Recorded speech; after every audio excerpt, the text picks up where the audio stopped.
Welcome to the Progression Health Podcast. I'm here with David Millar.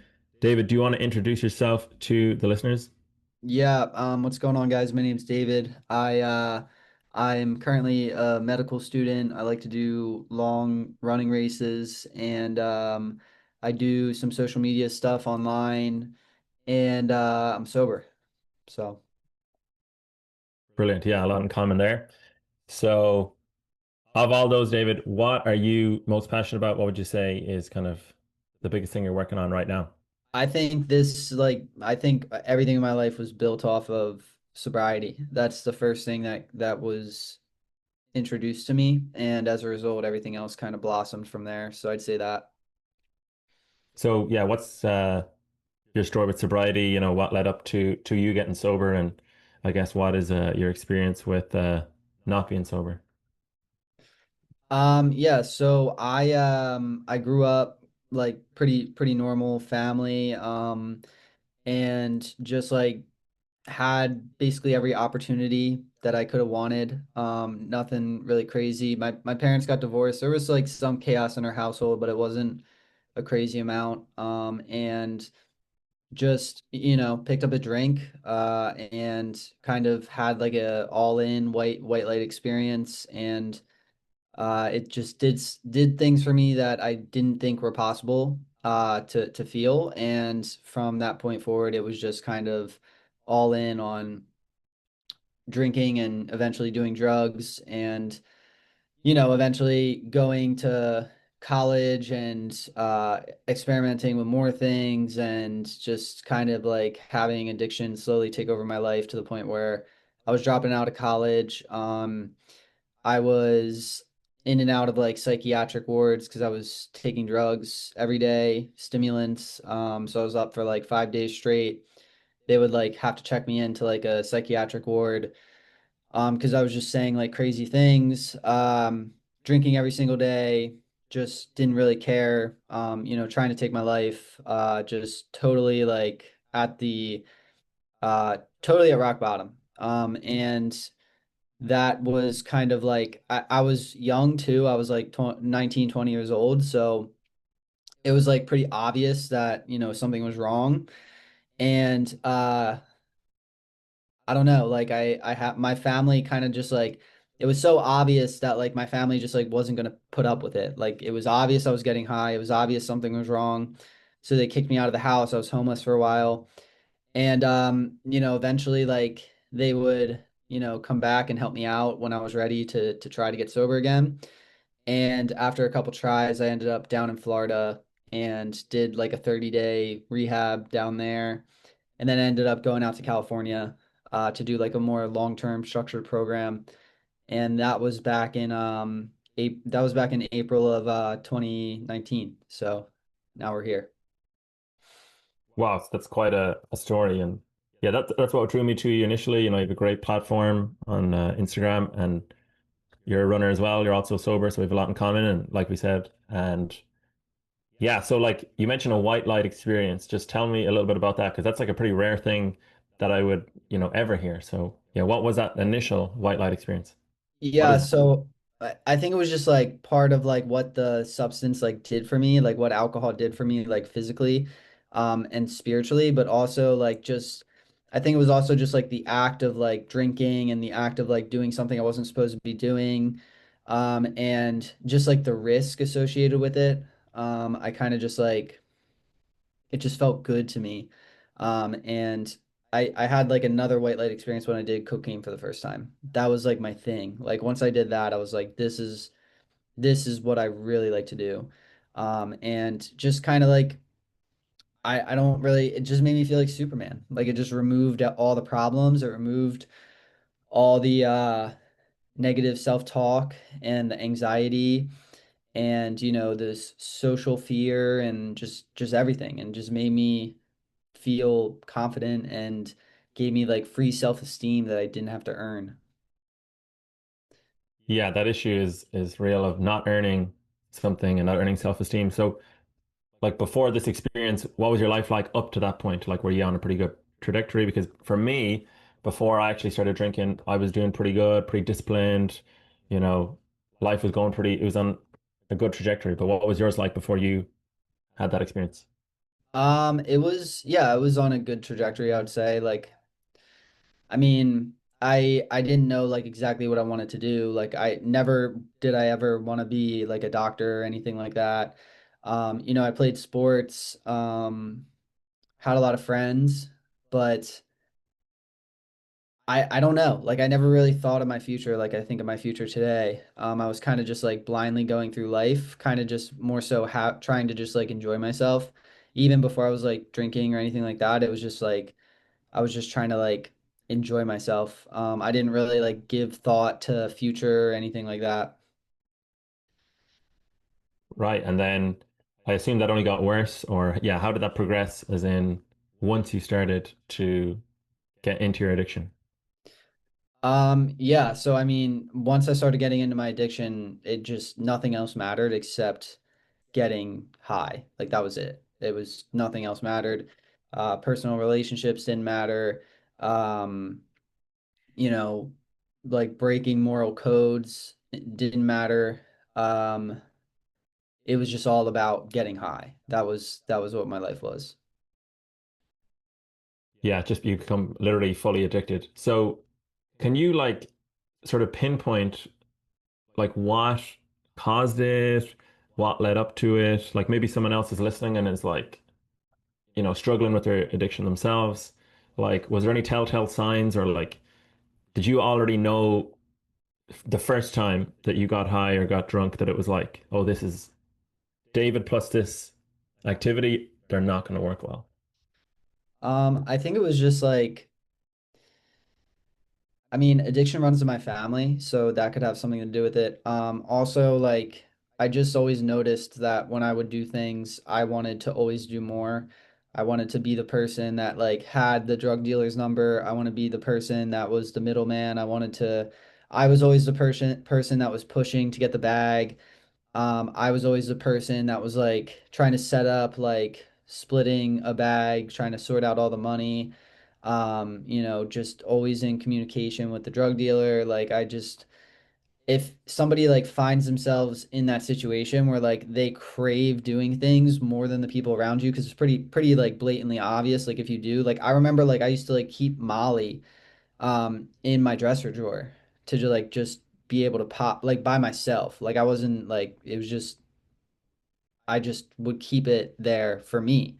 So it's like if you're if you have like that urge to continue to push and continue to, want to escape yourself more so than your peers, I think that's like a huge warning sign. But I also just think it's so normalized in the world today that it kind of like skews a lot of the perspectives on this because the normal thing to do, like you could argue that the normal thing to do when you're in your 20s is to pop Molly.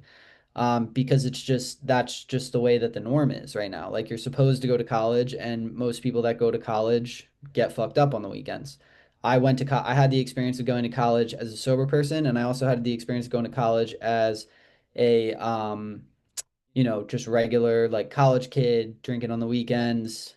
And I can tell you that there were a lot more people supportive of my like days in college when I was just doing what everybody else was doing, drinking on the weekends, then there was like it was much harder for me to find support and network and just like other peers doing the same thing I was when I was at college as a sober individual. It was very difficult to find people that weren't living the lifestyle of going out to the bar, blacking out, all those things. So I think what the point I'm trying to make is that like regardless of if you're an addict or if you're not an addict, because there's a lot of people on the internet right now that maybe they're not an addict. Like I don't even really like putting the label on it to be honest, because like, if you're 20 years old and you're trying to get sober, like totally sober, like off everything, it's ridiculously difficult because everybody else who's 20 years old in the United States is, or 99.9% of 20-year-olds are doing the normal thing. They're going out and they're drinking on the weekends, they're smoking weed,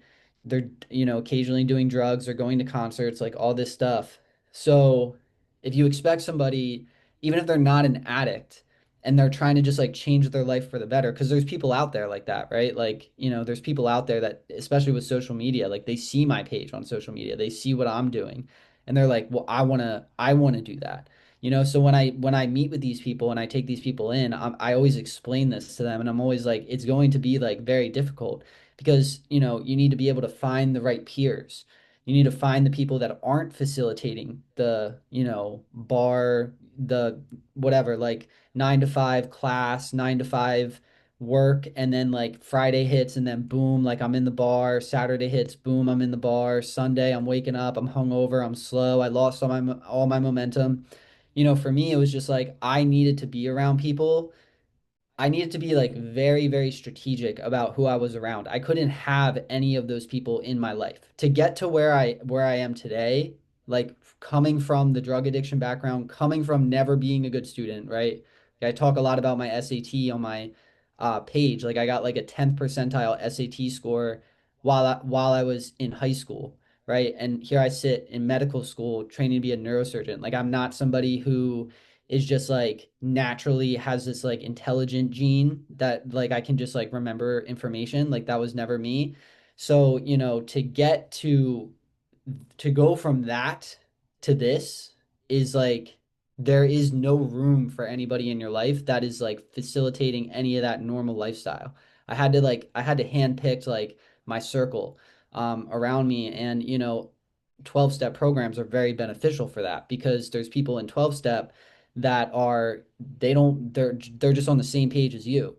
And also in 12-step, you'll find mentors that are a lot older than you that have so much experience. So I would just meet with these guys that had like families for years and had all this like they had decades sober, and I would go get coffee with them for like a couple hours. I would just sit there with them and just mine wisdom. I still do that today because they just have all this just decade experience of sobriety in their life. So I just sit there and just mine wisdom from these guys, right? And my circle is like very, very tight, but also like very, very strong. These are all people that I can call. Well, I just did a 100-mile race. I got texts from. I'll literally read you the text right now that I got from my one buddy. He texts me every time before I do a race, and he goes, all this motivational stuff. And then he goes, one ring, I'm available if you want to call anytime during the night, right? So this guy's like 60 years old. He's gonna pick up. If I call him at 4 a.m. when I'm on mile 80 because I'm struggling, I need to talk to somebody, this guy's gonna pick up on the first ring. He's 60 years old, right? So having that kind of circle is really, really important.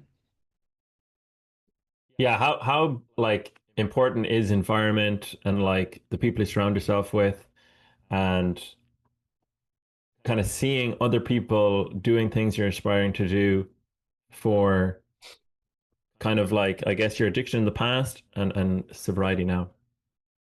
It's like everything. Like I place so much importance on it. And I used to live like this lifestyle of being like just this people pleaser and like always wanting to like be like in the cool group. Like I always wanted to be like in the cool group, like whatever the fuck that means. And I just lived this life where like I was just always like seeking, validation through those things. And then I got sober and like a lot was like learned, and my perspective like radically changed. And now it's just like everything is totally different, and I don't really like give a shit like what my social network like looks like to another person. Like I just know that like the people I have around me are going to show up for me, and they're going to tell me what I need to hear, not what I want to hear, but what I need to hear. They're not afraid to hold me accountable. Um, you know, and it's a bi-directional relationship. I can run literally anything by them. I'm not afraid to run anything by them. And these relationships have just been building and building and building over years. And they're all based kind of like, most of my friends are sober, so it's like they're all based on the, common problem and the common solution, which, fosters the bond even more, I feel like. Um, but yeah, I mean, I'm very particular. I think people would arguably say I'm too particular about that.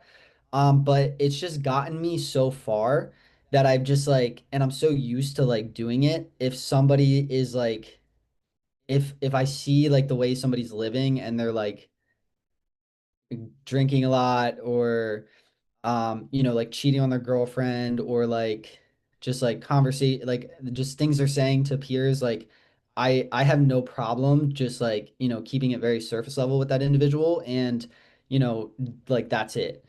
Not, and again, it's not like some kind of superiority complex here. It's not like some kind of like egomaniac thing. Like it's purely just like I need to be super intentional about who I surround myself with to get to where I want to go, right? To get to where I want to go, to stay sober, to do all these things, like all these things that I have in my life today, like the ultra marathons, like coaching, like none of this was these are all things that just kind of blossomed from this prioritization hierarchy. Like these are things that are a result of that, right? So, yeah, I don't know. Like people would probably argue that like I'm a little bit too particular about that, but it's just served me so well that like I really continue to do it. So, yeah, I think that answers that question. Absolutely, yeah. And it's understandable you're particular because in the past you probably weren't at all. So, you know, in the past, what was your bottom like or your bottoms, the trip to the rehab in Florida, LA, what was all that like? What, led up to you really just going away to a treatment center? I mean, it was just like honestly, it was just like a reset button most of the time. Like it was just I wanted a break from being on the streets, from feeling like shit. I wanted to try to like just wanted a bed to sleep in. And this stay down in Florida though, was a little bit different because there was a group of like younger people at the rehab that they were just like excited about sobriety, which I had never really seen before. You go to rehab, like most people are like they're just negative, like they don't want to be there. They're trying to leave for whatever reason. They have like a job they're trying to get back to.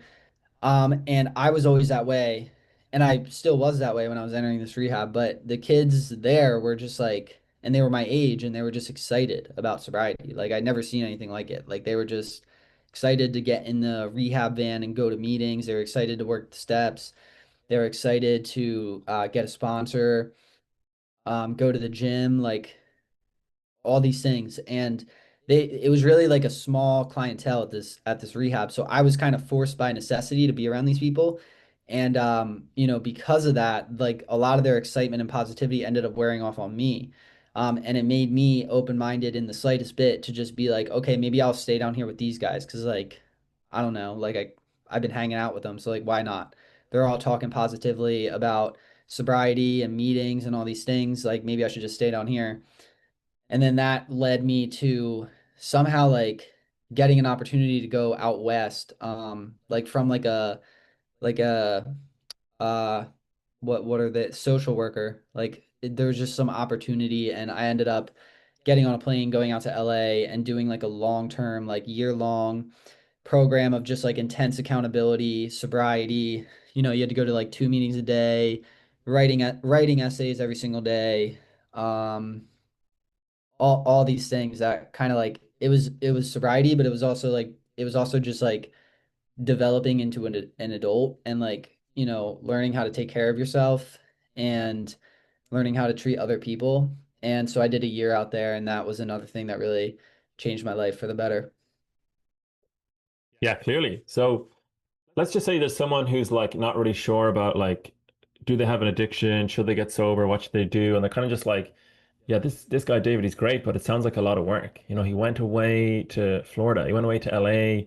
He like, you know, he gave up everything. It's kind of like, yeah, what would you say to someone who's kind of like questioning? They might think like, oh, it sounds like a lot of work. Yeah, I mean, I think it's a different kind of story. Like if your life's on the line, then it's kind of like doesn't matter how much work it is. Like if you want to save your life, then this is what you got to do. That's the boat I was in. But I talked to other people too that like they don't necessarily have the problem to the extent that like it's gonna kill them right away.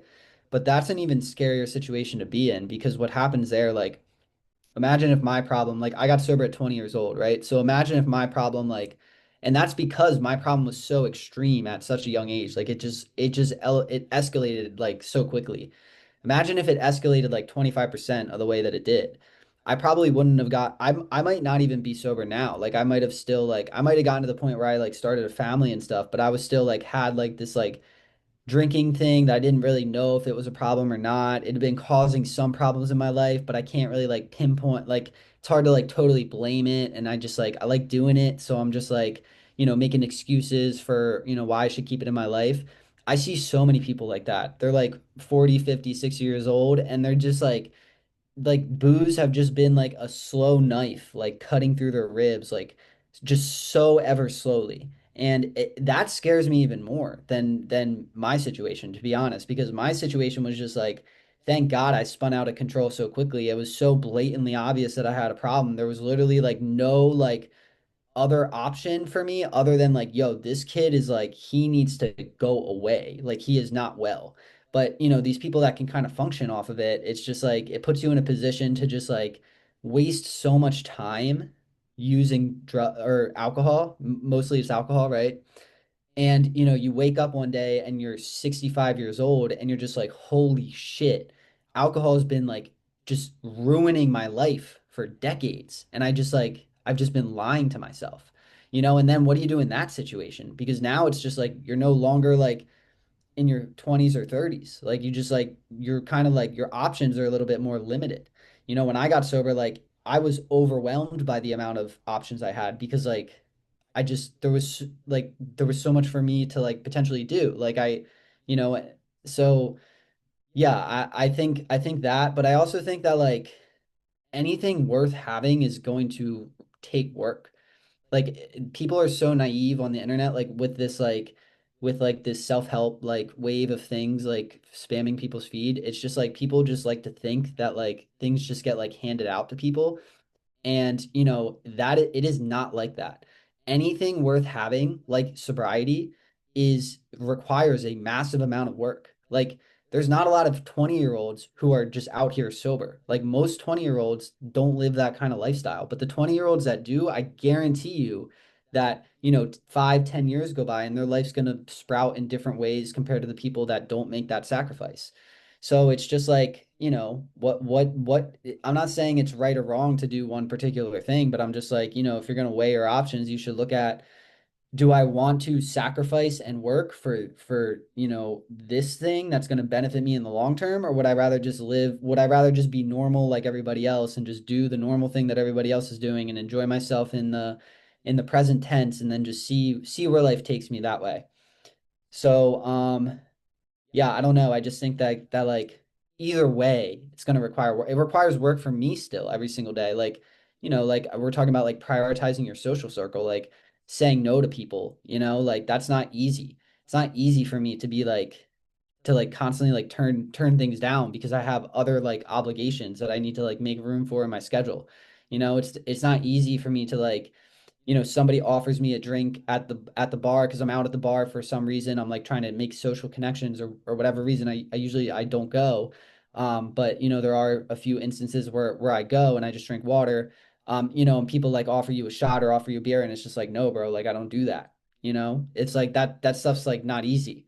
But this is all the kind of work that it takes and requires in order to build the life. Yeah, it is what is required, and the life you're building is like a 180 from what you had before. So just sticking on addiction, maybe not a lot of people are familiar about like just, how challenging it is and the depths you can go to.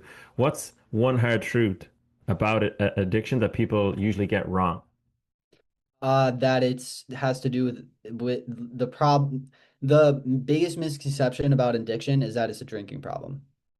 It's addiction has not or a drug problem. So like addiction has nothing to do with drinking or drugs. It doesn't. Addiction is a disease that centers in the mind and the spirit and the body.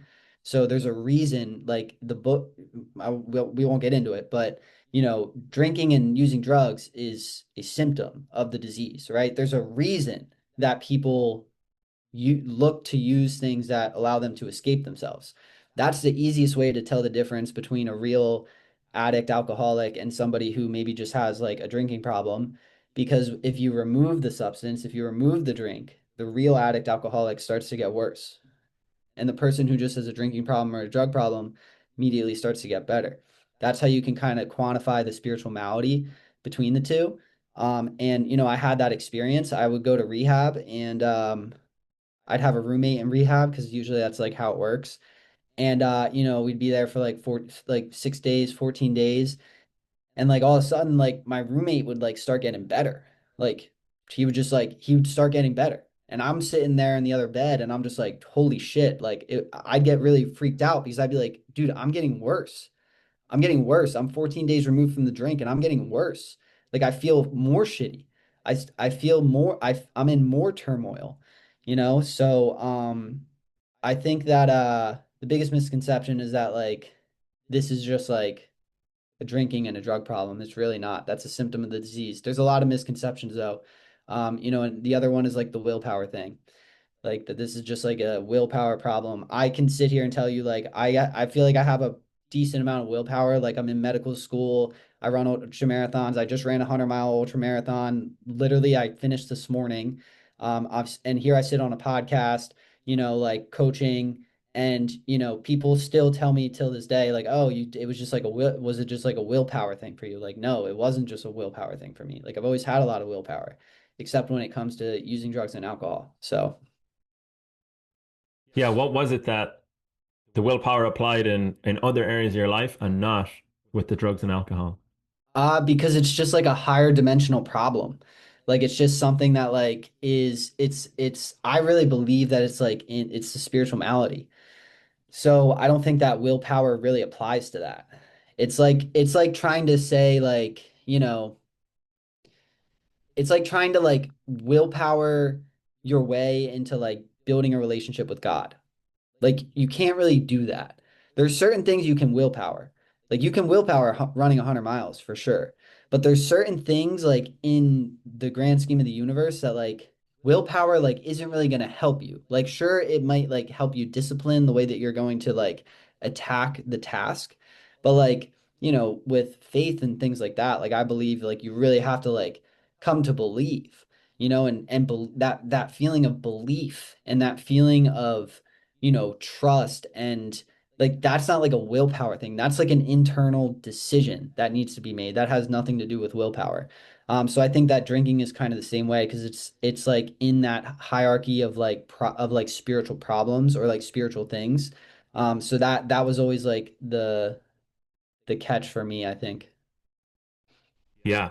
So for me, the consequences weren't like rehabs, DUIs, or jail, but the, for me, it was like all the worst experiences in my life. The through line was alcohol, And then in terms of like the spirituality thing and believing in like a higher power or God, you know, when things were going all right, I was kind of just like, oh, I've got this, or I have willpower, or, like I have things under control. Yeah. But then if things got really bad, it was almost like being brought to God or something. It was like I was just brought to my knees by drugs and alcohol without like the more serious consequences, but I was still brought there. That's why I need to get sober. So, you're mentioning your own spirituality and faith. How did you kind of arrive at a point where you just were like, okay, there's something more. You started to become more spiritual. Because I noticed the people in 12 step that like had the best life, had like the most exciting look on their face every single day consistently. The people who were like, shared about being like really good husbands, really good wives, really good fathers, mothers. And I would talk to these people because like I wanted that. And, the answer was always faith in God. Like that's always what the answer was when I would ask these people about like why their life looks like the way that it looks.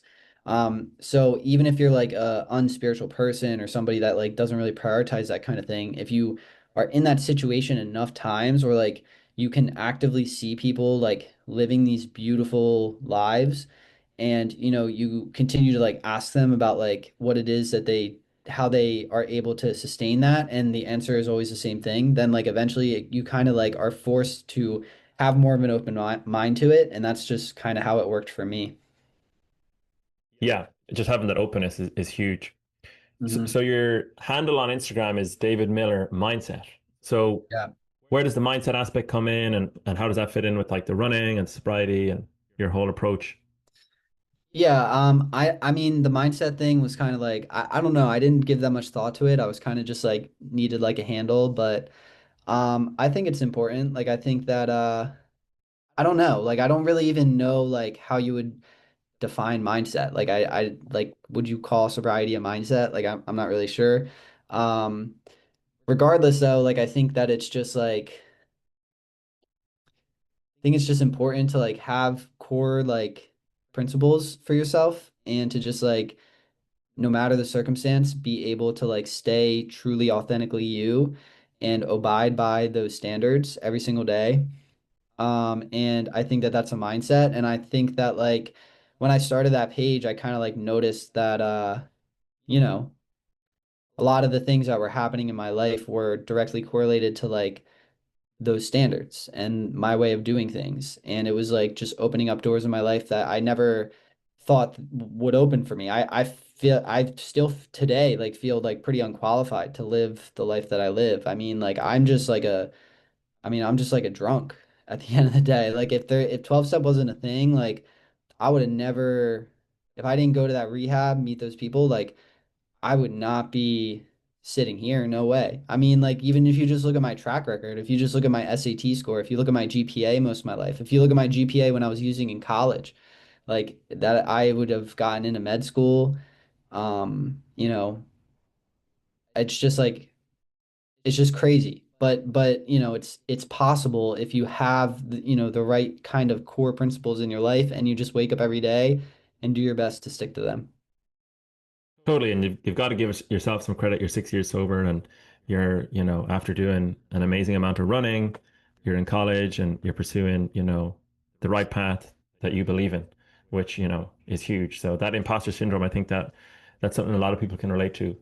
But something you sent me, which I want to read out now, is just this little excerpt, just just your mindset going into the 100 miler, and we'll talk about that as well. So tomorrow we go back to day one, back to the pain, back to the beginning, a reminder of what life used to feel like: addiction, struggle, hardship, internal warfare, the weight of impossibility, but enduring nonetheless. This kind of running has nothing to do with running. It's about perspective, about strength you don't inherit, but you earn by suffering long enough.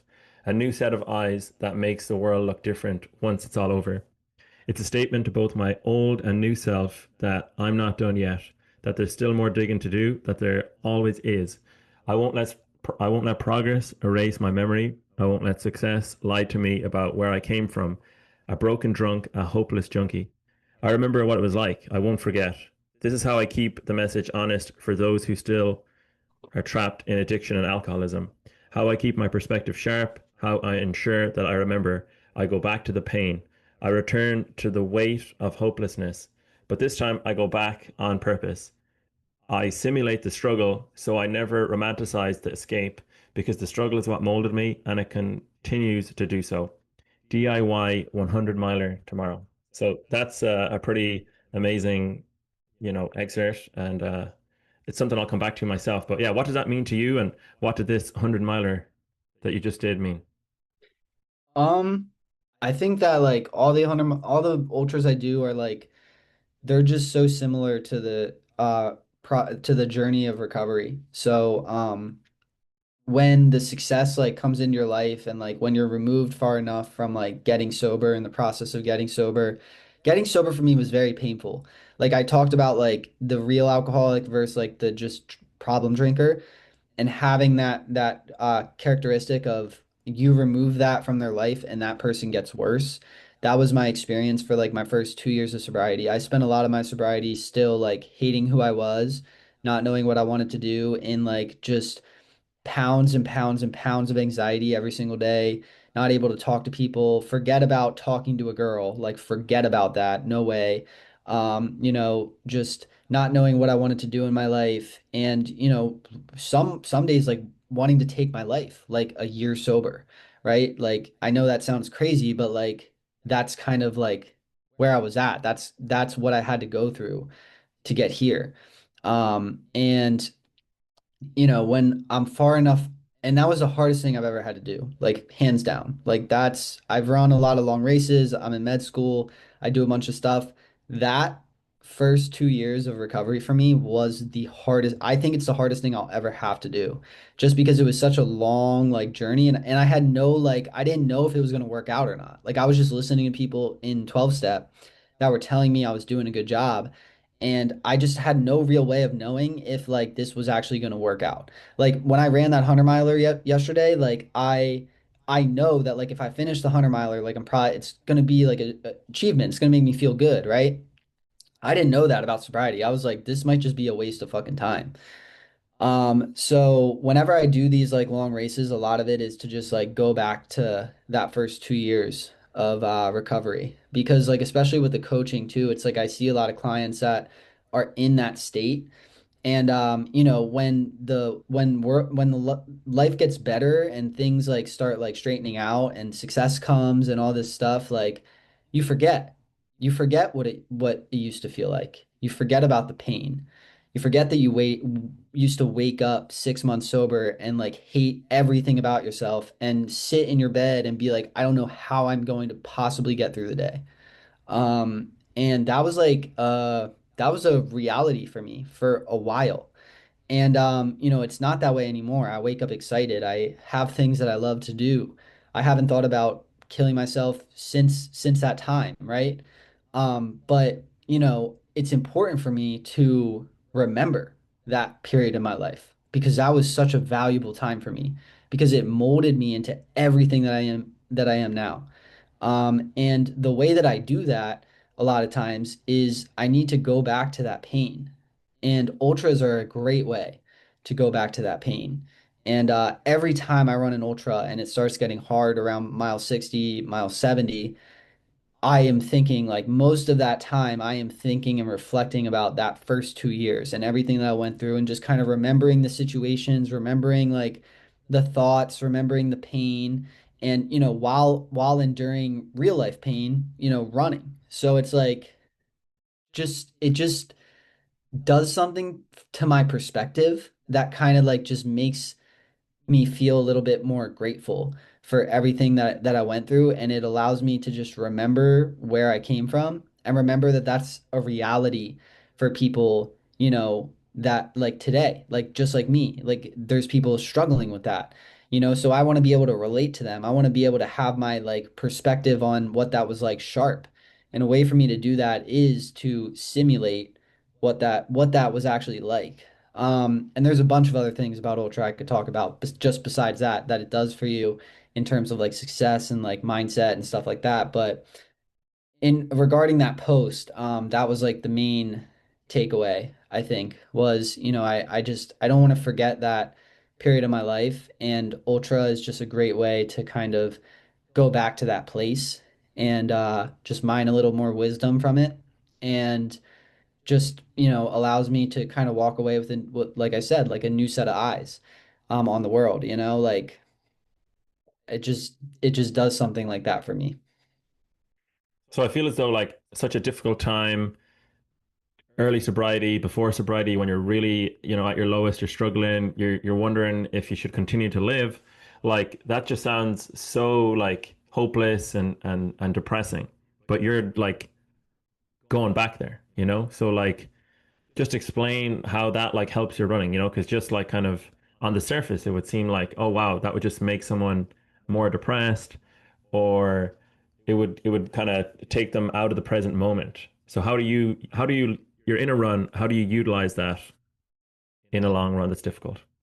Because I think that my perspective on pain is a lot different than most people's. I think I look at pain as like the opportunity of a lifetime. I think pain is such a great teacher. And a lot of that first 2 years of my recovery, it basically like it was an ultra marathon. It was in a way, like I wasn't running, but it was an ultra marathon. Like I was going through the same kind of pain that I would face in an ultra marathon, right? So it's just like the weight of impossibility, like having to like, getting to mile 70 and like I still have 30 miles to go. Like I can't even fathom running another 1 mile. How, so just like this just impossible journey and like hopelessness. And, I think that it's important because I think that really like life is going to continue to throw things at you like that. Like there's not, you don't just get sober and life's just like rainbows and butterflies. You get sober and life continues to happen to you.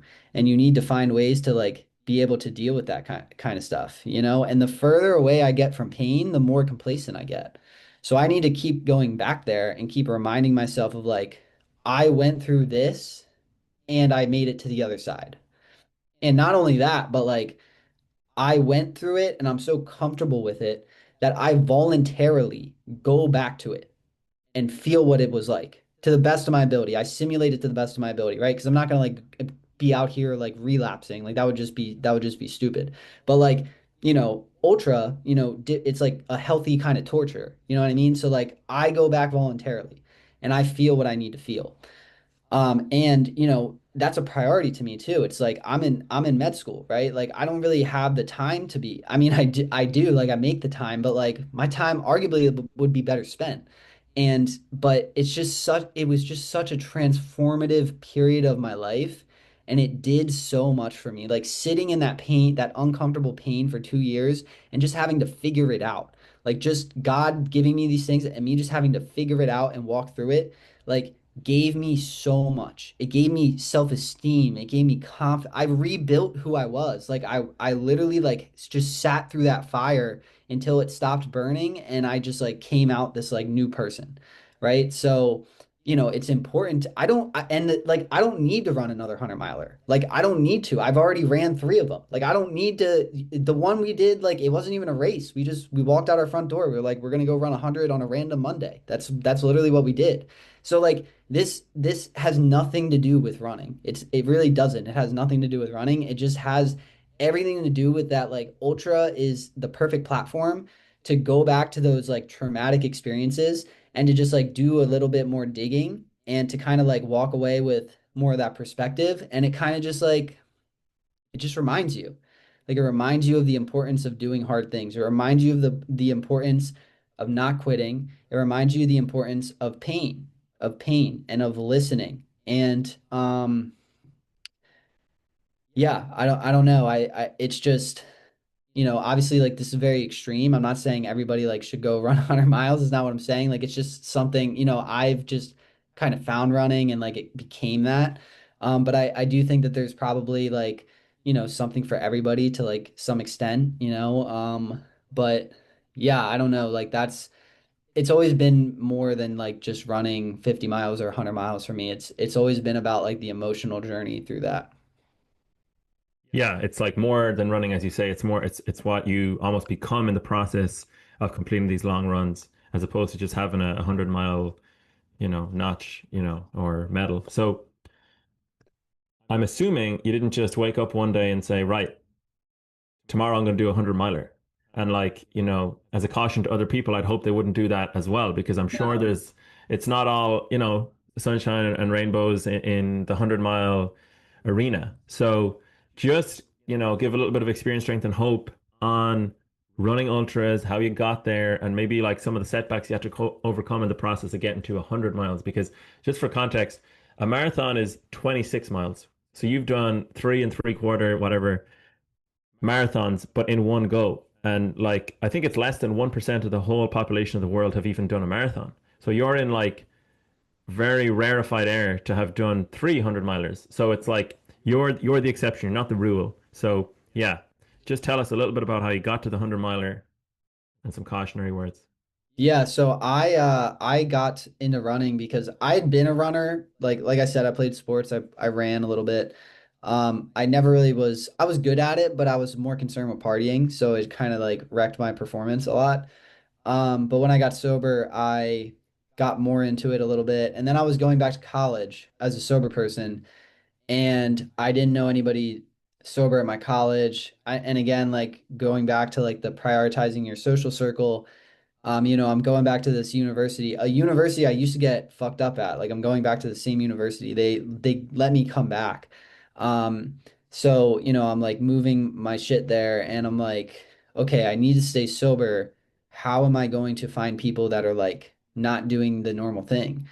And the first thing that like came in my head was cross country team because like the cross country team is just like they're just they're not the kind of people. It's not the football team. You know what I mean? Like the cross country kids. So I was just like, that might be a good idea. So I joined the cross country team and had just such an amazing experience on the team because I was correct. Like kids who run cross country are literally training year round because it's like cross country is in the fall, and then winter track is in the winter, and then spring track is in the spring. And then like that's literally a year, you're competing year round. Your summer is filled with training for the 3 seasons. So the kids that were on the team were just like they were serious dudes. And they just didn't care much for drinking. Would they go out and drink occasionally? Like, yeah, they would. But more often than not, they weren't doing that, especially if it was during the season. They were in the library. So that's kind of how I got like my academic performance to kind of like climb back up because I just started taking after them in more ways than just running. And yeah, it was a really beautiful thing because I just like made friends with these people that were just like they just weren't into doing the normal thing, and it was exactly what I needed. It supported my sobriety. And I'm still friends with a lot of them today. So I competed in college, and I liked it. Like I thought it was hard. Like, and I at that point I was like, I know hard things are good for me. I know structure is good for me. So I did that, but I always was a fan of like trail running. Like I just really loved trail running, and by the time I graduated college, like a lot of ultras are on the trail, like they're on trails. They're in like beautiful like state parks and stuff like that. So I just always had an urge to like try to run some trail stuff. And a lot of them are ultras. So the first one I did was like a 50 mile, and from that point on, I just like fell in love with it, fell in love with the community, fell in love with like the distance, and just like from there I was just like I'd finished the 50 miler and it like totally wrecked me, and I was just like, wow, I can't fathom how somebody does 100. And then I just gradually increased distance, and just like fell in love with it. So yeah.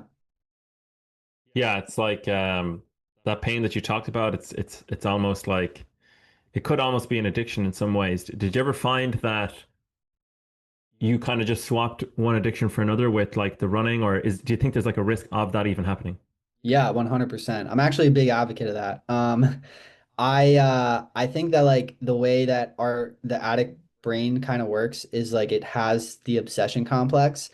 And that was never really, I know like people talk about it like being removed. It was never really like, that's just not really my experience. Like, I feel like my obsessions were kind of redirected, more would be the better word for me. Because I'm still very like alcoholic thinking about a lot of things.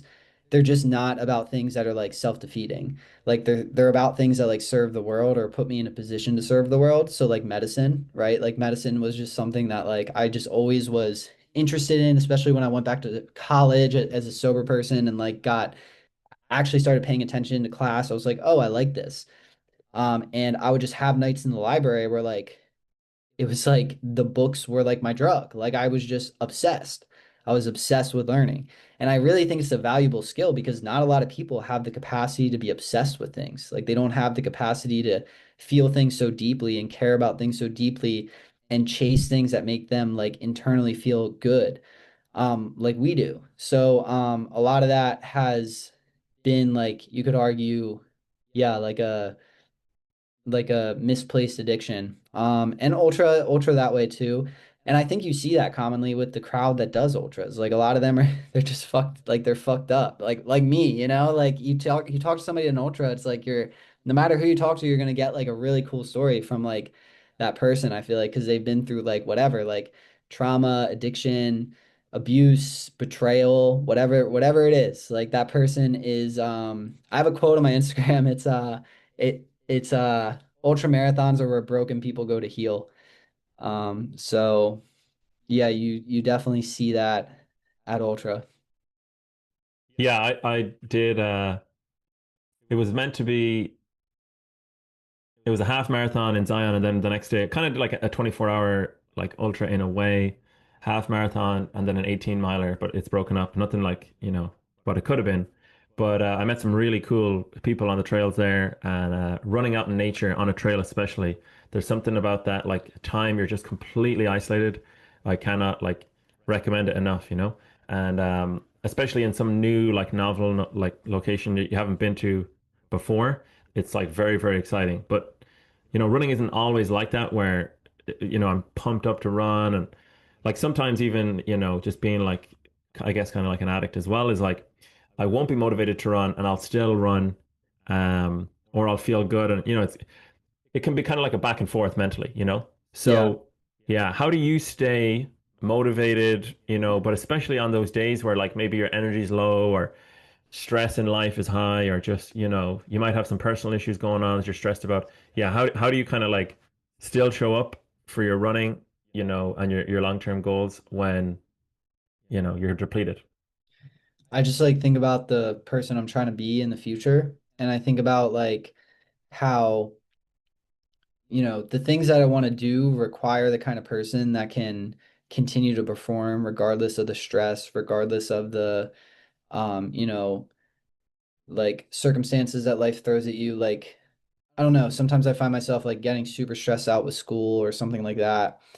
But then I think about like I'm trying to like be a surgeon. So like I'm gonna close up a patient one day. I'm not gonna know like, I'm gonna be thinking about like, did I do everything right? And I'm gonna have to go back home to my family and just like be able to like, be a father and be a husband and, be able to like kind of compartmentalize that like stress in a weird way.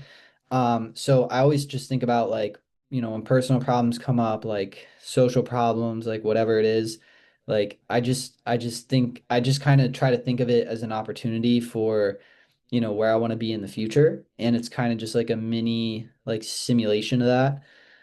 Um, and also like I just like try to stay true to me, as much as I can. Like I really like who I am. And you know, I just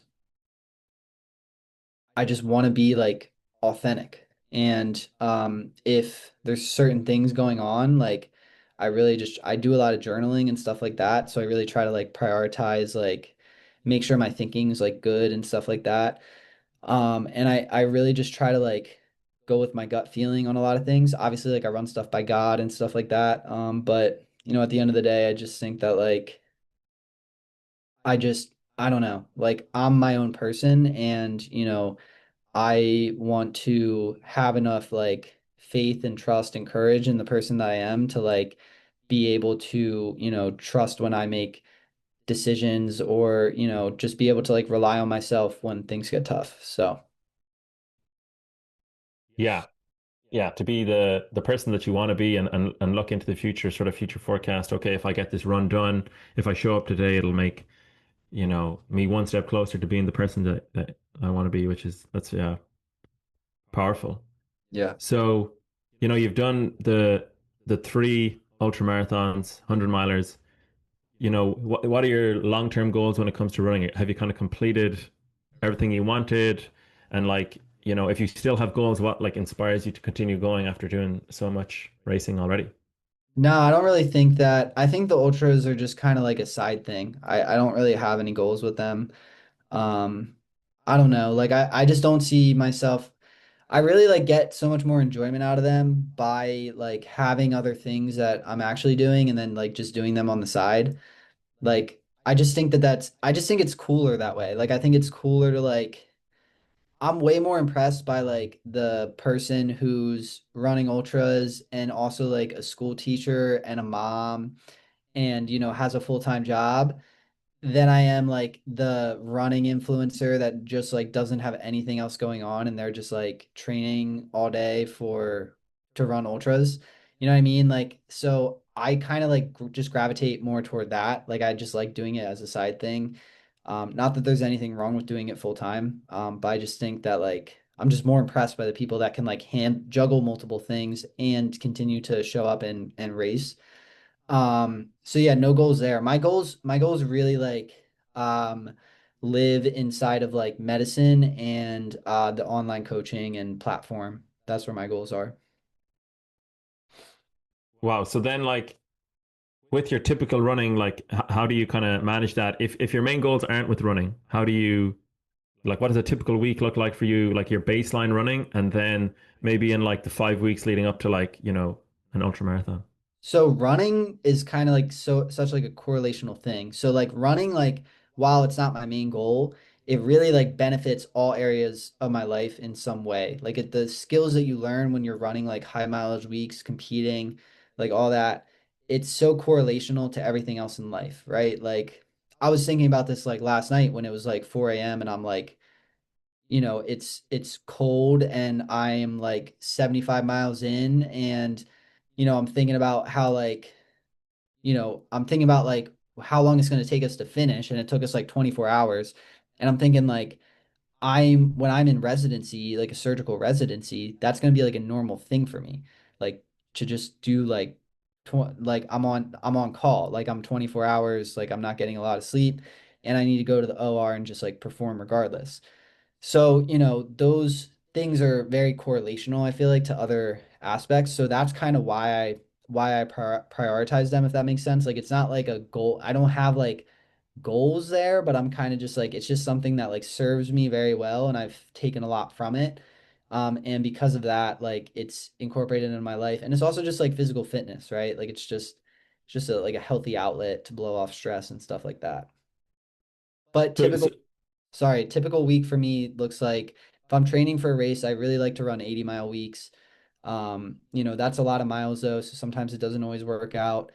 And if I'm like after I just ran this race, I'll probably just be in the gym for like a couple months. I'm probably not going to run for a bit. I also have just like a really busy year coming up with school, so I'm not gonna be able to race probably until like a year from now. And yeah, besides that, it's just like low key running, like 10 to 40 miles a week if I'm not like training for anything. yeah, you'll periodize your year and ramp up the weight training. So weight training is something that, as a trainer myself, I really try to focus on, and especially with the run club I co-lead, Progression Run Club. So we're incorporating more strength training with our runners. So, you know, how do you incorporate strength training, coming into your off season and then also, while your running mileage is up as well? I don't really lift for that. Like I tend not to. I kind of just like if I'm in the gym, I'm more so lifting to like try to put on mass and put on muscle. It's rarely about like doing things that are going to benefit my running. I that might be like naive of me. I just honestly like the thing is that like I just don't have a lot of time to I'm never like in the gym and running. Like if I like for example like this big race I had coming up because of my schedule, like there's no time to like be in the gym if I need to train for a 100-mile race. Like all my free time goes toward running, and it's just time on the legs. Because I think that that's like the best way to. I mean, for ultra, I think it might be different. Like if you're trying to run like a fast mile or a 5K, but for ultra, I'm just like a really big advocate of just like time on the legs. I have a limited amount of time. I think the best use of that time is just time on the legs, getting outside, putting the shoes on and getting in a run. Um, but yeah, like if I had all the time in the world, I think I would definitely like cross train. I cross trained when I was, well, actually, no, we didn't even really cross train in college. We probably should have though. It probably would have been a good move. Um, but yeah, so when I revert from running and just like these next couple months, I'll be in the gym. It's mostly just about like putting on mass. I've always been like a skinny person, so I just and the running like makes doesn't help that, right? So I try to like be I like to be at a certain weight and I like to like not look like a runner as much as I can. So that's kind of like and I enjoy doing that too. It's a nice switch up. So that's kind of like where my weight training is focused. Yeah, I love that. It makes a lot of sense because in college, kind of like you outlined, you kind of just run all year round or most of the year. And then if you think of like, professional sports, they have like an off season where typically they try to add on some mass, kind of armor up for the tough season ahead, which is effectively what you're doing, whether it's planned or not, you're doing it. And yeah, I love that of kind of keeping it simple, focusing on the gym when you're in the gym, and then when you've got the race coming up, focusing on the race at hand. So I'm sure you've had your fair share of setbacks. You probably didn't set out to do the three ultra marathons and you just did them no issue. So can you think of any kind of setbacks you had and just like how you overcame them as it relates to your running and reaching your running goals? I think a big setback I had actually was the last 100 I did over the summer. It was just like a gnarly race, and I just was a total wimp when it started getting tough, and I ended up finishing the race and doing well, but I can 100% confidently tell you that if I didn't have the people that I had there to support me, I would not have finished that race. I was ready to quit. I was begging to quit. And they didn't let me. So, but that kind of bothered me because I was like, I know like that's not I know we all have bad days, right? I know we all have bad days, but and that might have just been a bad day, but I was bothered by that because I was just like, I know that that's not like how I handle um I just know I'm better than that. So that was kind of what prompted this run that we just did because I was like, you know what, like I can't end on that note. Um, not that I was never gonna do another one after that one, but I just knew I was better than that. So the one I just did, I was like, I'm pretty happy with like in terms of like it actually took me slower to run, but in terms of like my mindset and everything about like when it got tough, I've remained very strong.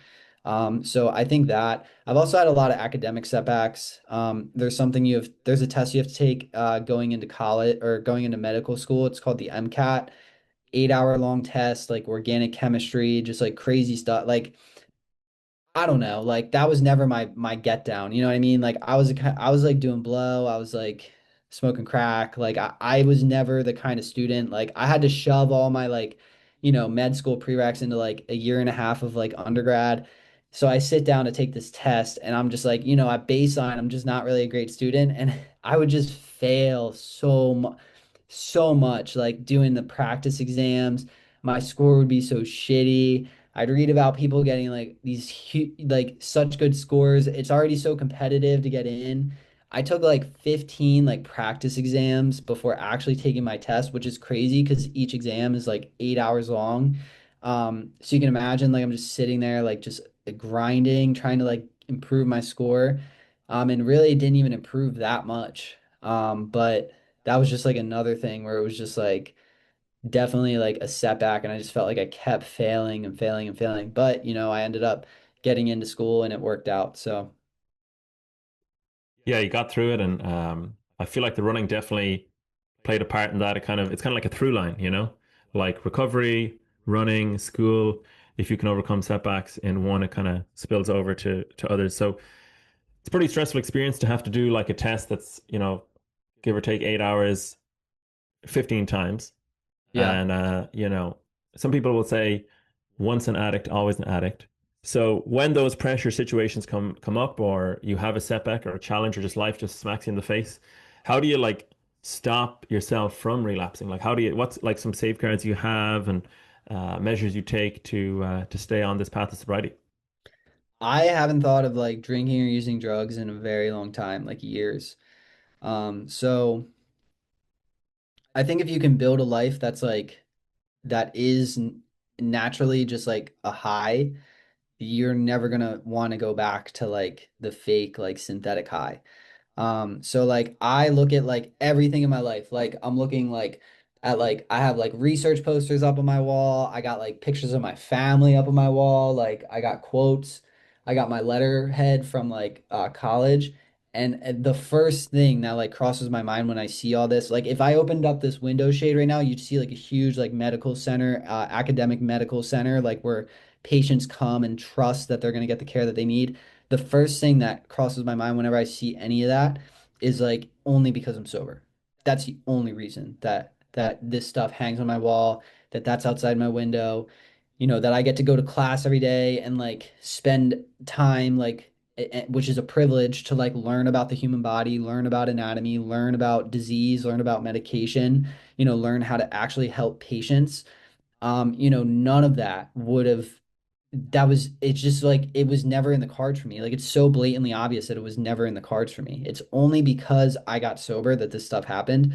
So, I just I just like trust the process, man. Like that's really what it comes down to. Like if something doesn't go my way, like I'm really like I know it sounds so cliche and like I'm not perfect with this, but like a lot of the times like I do nail it. Like I do because I just like I've had so many things not go my way before like in sobriety and it just like it was for a reason. Like it works out.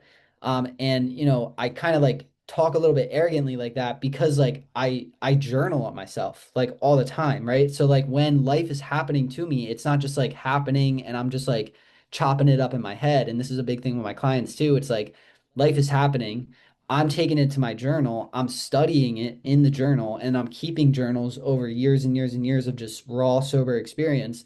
And, you know, as a result of me like doing those things, and like having that, you know, knowledge of like, oh, this thing didn't go my way in 2022 and like as a result like this happened. This thing didn't go my way in like 2023 and this happened as a result. It's just like I just trust that like this is going to work out how it's supposed to work out. You know, I take opportunities as they come. I try my best. Sometimes my best isn't enough and you know, most of the time that's for a reason that maybe I'm not familiar with yet but likely will be familiar with in the future. So, um, yeah, man, sobriety's just it's given me everything. Like I just know that, and I have the relapsing experience of trying to get clean. Like if I were if I were to go back to that, like I would just it would not be good. I just yeah, would not be good. Yeah, you can say that again. Yeah. So you and me both. So, we talked a little bit about running and how it can be like addictive and, we might have that in our kind of personalities and our makeup. So how do you, with your experience, draw the line between you're being disciplined and it's healthy with the running specifically, and it's like a form of self-punishment? Mm. Um, hmm. I don't know, honestly. Like I do like use it. I kind of do like use it as like a healthy torture thing. Um, I don't know like where you draw the line. I don't think I have enough time in my day to like use it to the extent that it's like really damaging me. Um, I mean, I'm having a hard time answering that question because like if you like looked at like what I just did like yesterday, then like you know, the normal person would probably be like, yeah, that's not healthy. And the reality is it's like it's not. Like it's not healthy. Like my knee is like I can't walk right now. You know, like that it probably took a couple maybe like a couple months off my life to be honest. Like running that far, staying up for 24 hours, not really eating anything except like easily digestible foods. You know, being in the cold like I don't know. That's like hard for me to answer because I feel like I am like a psychopath and but just because I'm a psycho doesn't mean that like it's not healthy to be a psycho every once in a while. Like I think it is. So and I but I think everybody's different. I think different strokes for different folks. Like I just that's my thing. Like I'm extreme in a lot of ways, you know, and it's just like it's a rush and you know like everything we talked about kind of like there's some symbolic piece to it that like it reminds me of things that I went through and you know cleans up my perspective so but yeah I don't know if I would consider that healthy if I'm being honest. Yeah, no, I appreciate the honesty because it's very tricky. I think a lot of people struggle with that, and you know, it could even be the opposite way, where someone is not exercising out of a form of like, oh, I'm who am I to get, better and healthier and stuff as well. So, that's something that every individual has to decide. But David, this has been amazing, and thanks so much for your time and the work you're doing on yourself. It's benefiting a lot of people. So, do you want to just wrap up with a final message and tell people where they can hear more about your story? Yeah, for sure. I also appreciate you having me on. I'm really excited we got to talk. Yeah, so most of my things are on my Instagram at David Millar Mindset. Um, And yeah, I don't know. I talk a lot about sobriety, talk about my journey, talk about running, talk about med school, and just talk about, you know, things that I think are cool. And yeah, I mean, I guess one piece of advice would just be like if you're considering getting sober, if you feel like your life would benefit from it in any way, I can sit here confidently and tell you that you are probably 100% right. Not only have I seen it in my life, but I've also seen it in many, many, many people that I work with one on one. I've seen it in people around me, like my sobriety directly affecting other people's decision to not use or drink, and I've seen their life get better. I've seen people in 12 step, same thing. So, I just encourage people that like if they have those underlying thoughts, if they're listening to podcasts like these and they still do like, drink or smoke or whatever, I'd encourage you to, maybe just challenge the idea of like, why am I doing that? Would my life look better in the long term if I cut these things out? Yeah, that's a great message, David. And thanks for your time. And that's all we got. Thanks.